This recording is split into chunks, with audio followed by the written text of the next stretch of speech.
You're traveling through the unknown, a journey beyond the corners of reality, where the shadows whisper and the chill runs deep.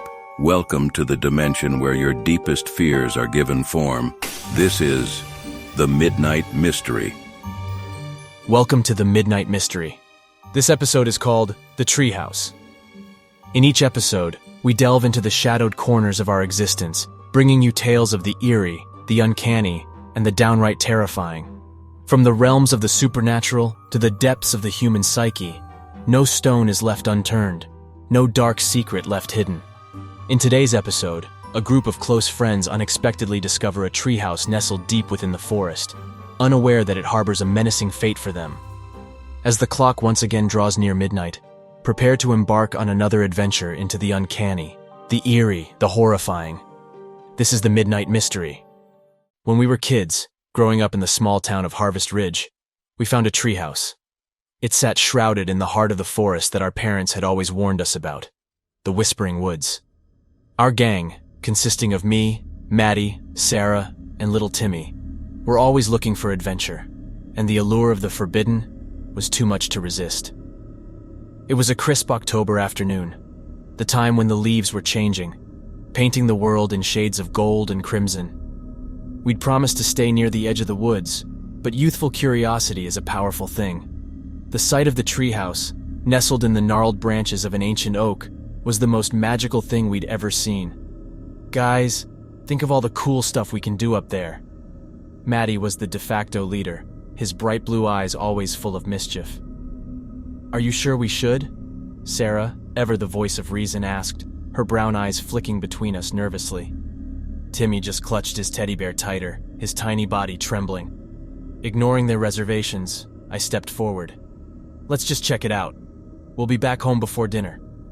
The climb was daunting, the wooden rungs creaking ominously under our weight. But when we finally scrambled inside, it was like entering another world. It wasn't the cozy den of childhood dreams we'd imagined. Instead, it was a stark, grim place, filled with strange symbols etched into the walls, dark stains on the wooden floor, and an unsettling stone altar in the center. Guys, this doesn't look right, Sarah said, her voice a bare whisper. What's all this stuff? Maddie asked, poking at a pile of odd, bone-like trinkets. And then Timmy screamed. He was pointing at a corner, where a crude drawing depicted a monstrous figure, surrounded by smaller, kneeling figures. Beneath the drawing were words, scrawled in a dark, rusty color, "The chosen must feed the silent one." We left the treehouse quickly, fear replacing our initial curiosity. We promised each other we'd never go back, and for a while, we kept that promise. But then, Timmy went missing. The town searched, but found nothing. It was as if the earth had swallowed him whole. We were devastated, but a nagging thought lingered in the back of my mind. The treehouse. One night, unable to bear the guilt and the uncertainty, I snuck out and returned to the Whispering Woods. What I saw there still haunts my dreams. The treehouse was glowing, a sickly green light pulsating from its windows. Hushed whispers echoed around the woods as cloaked figures shuffled into the treehouse. I hid, watching in horrified silence as the ritual unfolded. Their leader stood by the altar, a familiar teddy bear in his hands. "The Silent One demands. The chosen shall answer," he intoned, and the woods seemed to shiver in response. I ran, the image seared into my brain. The treehouse wasn't just a treehouse. It was a sacrificial altar, and we'd walked right into it. We'd given them their chosen. I told the others. We told our parents, the police, anyone who would listen. They didn't believe us, of course. They searched the woods and found nothing. The treehouse was gone, as if it never existed. All that remained was an empty clearing and the echo of our guilt. The town declared Timmy a lost cause, a heartbreaking mystery that would never be solved. The rest of us were sent to therapists, told we'd invented the whole thing as a way to cope with the trauma. But we knew the truth. Weeks turned into months, and then years.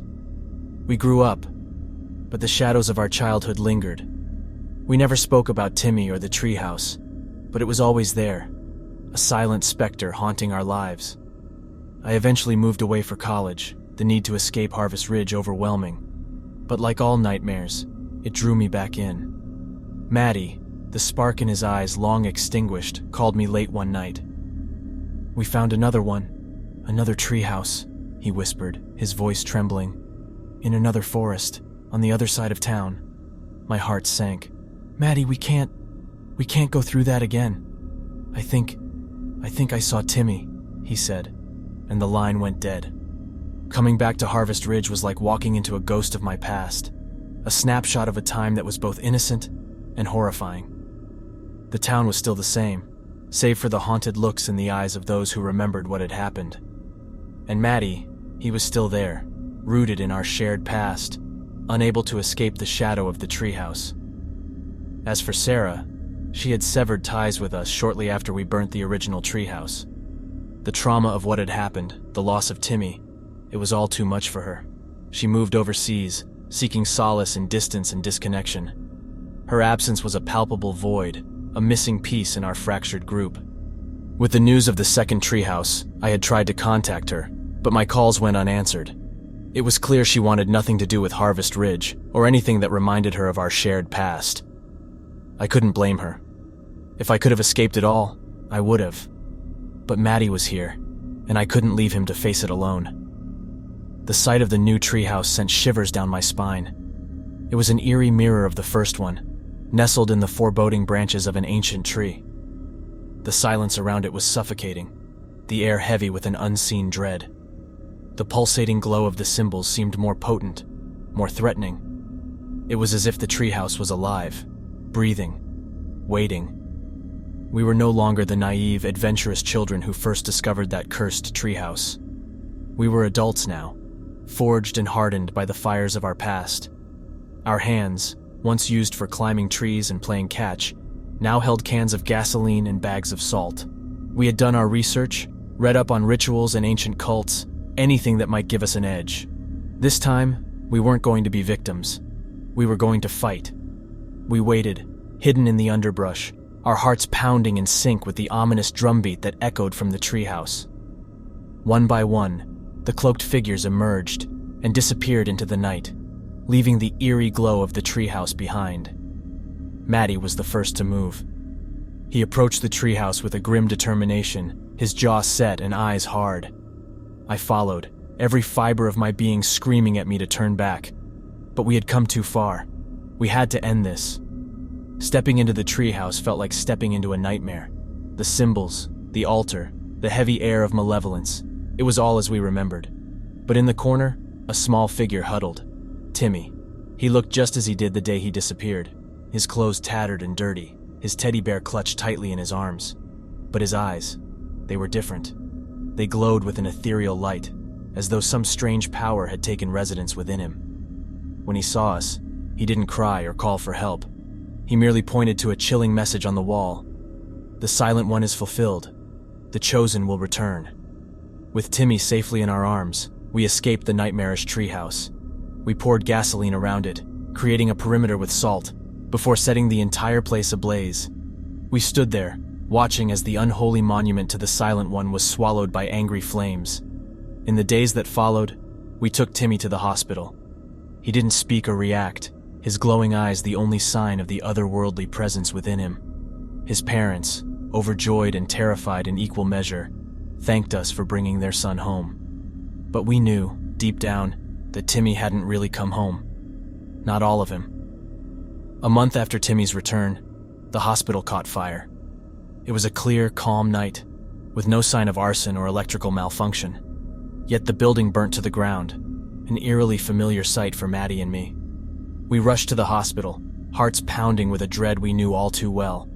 The fire was relentless, an inferno that resisted every attempt to quench it. It wasn't until dawn broke that the flames finally died down, leaving nothing but ash and ruin in their wake. They never found any bodies, not a single trace of the patients or staff. The entire town mourned, but Maddie and I shared a silent understanding. The hospital, the fire, the missing people. It was all too familiar. It felt like the treehouse, the Silent One, all over again. When we returned to the site of the burnt hospital, we found one thing intact amid the rubble. A small burnt teddy bear, Timmy's teddy bear, and scrawled in the ash beneath it was a chilling message. the chosen has awakened. I hope you enjoyed our episode. I'd like to extend a heartfelt thanks to you, our brave listeners. Your presence in this shared journey into the unknown is what fuels our stories. Your fascination is our motivation. Did this episode send chills down your spine? Leave your comments, share your thoughts, your theories, your own midnight mysteries. Your feedback is the beacon that guides us through the uncharted territories of our stories. And if you haven't already, remember to subscribe to our channel. By joining the Midnight Mystery family, you won't miss out on a single chilling tale. As a subscriber, you'll be the first to know when a new episode lurks around the corner, ready to pull you back into the shadowy depths of the unknown. This is the Midnight Mystery signing off, leaving you with a simple reminder. When the clock strikes 12, fear the silence, for that's when our tales come to life. Good night, Midnight listeners, and remember, not all who wander into the dark are lost.